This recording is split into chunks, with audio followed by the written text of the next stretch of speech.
自由亚洲电台11月23日报道，根据贝纳尔新闻网的报道，被认为对曼谷爆炸事件负责任的2名维吾尔人于11月22日受审。7年前，因涉嫌对曼谷爆炸事件负责任而被捕的2名维吾尔嫌疑人，由于语言翻译问题和中共病毒疫情的爆发，审判被推迟到了至今。在庭审中，泰国拆弹专家和2名警察出庭作证，称2名维吾尔人于2015年8月17日在泰国一座寺庙引爆炸弹，造成了20人死亡，100多人受伤。如果炸弹和谋杀罪名成立，2人有可能将面临死刑。辩护律师表示，法庭出示的证据很可疑。最先赶到现场的是士兵，而不是警察。在警察赶到现场前，就已经有人将可疑物品遗留在了爆炸现场。报道称，一名泰国官员表示，此次爆炸事件是为了报复泰国，因为当年泰国政府将100多名维吾尔人遣返回了中国。如果这2名维吾尔人最终判处死刑，他们可能会被遣返回中国，再被处决。目前，法院的进展受到了各媒体的关注，也会跟进报道。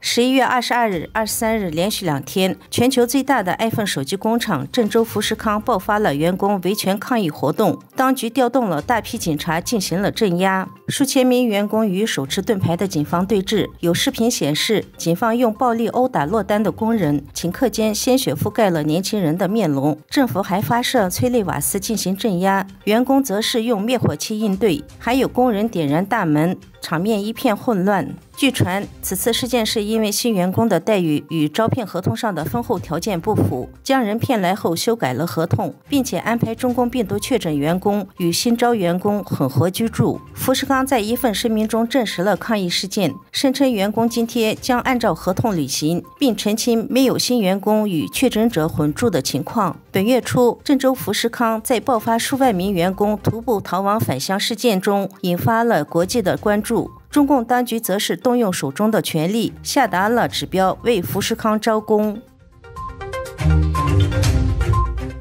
11月23日，德国总理舒尔茨表示，将推行能源供应、贸易政策和国防等全面新的改革，强调德国将纠正过度依赖中国和俄罗斯的失误政策。舒尔茨说，什么都不做会付出高昂的代价，因此我们将终结能源与贸易政策的错误。这项错误政策已导致了我们单方面特别依赖中国和俄罗斯。俄乌战争引发的能源危机，让德国政府意识到过分依赖俄罗斯的能源与中国贸易的风险，并加紧采取有力行动。舒尔茨强调，这也是德国和欧盟的共同目标。俄乌战争使欧洲的安全形势发生了变化，这也让德国意识到应该扩充军备，加强国防安全。舒尔茨表示，在能源方面，德国将利用煤电的再利用以及延长核电厂年限等政策，逐步摆脱对俄罗斯的依赖。在贸易政策方面，德国也将全力投资现代化基础设施和数字化建设，以减少对中国的依赖，并宣布了一项加强国防安全的长期计划。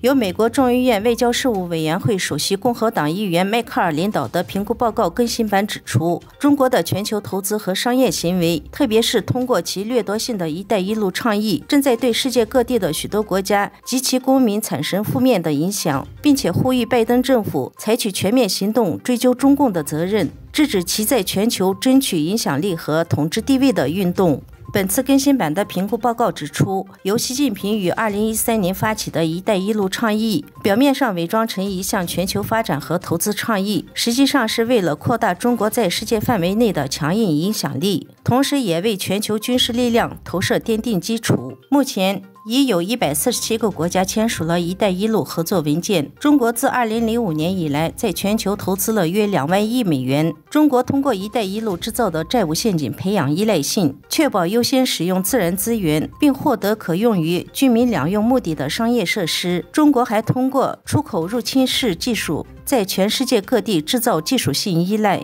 首先，中国所提供的包括“一带一路”倡议下的贷款和投资，为需要金融支持和投资的国家制造了债务陷阱。其次，中国利用“一带一路”倡议进行了恶意影响和政治干预，平息了对中共侵犯人权的批评，迫使他国政府和阿拉伯国家支持中国对维吾尔人的人权虐待，取消了外界关注维吾尔穆斯林困境的专栏。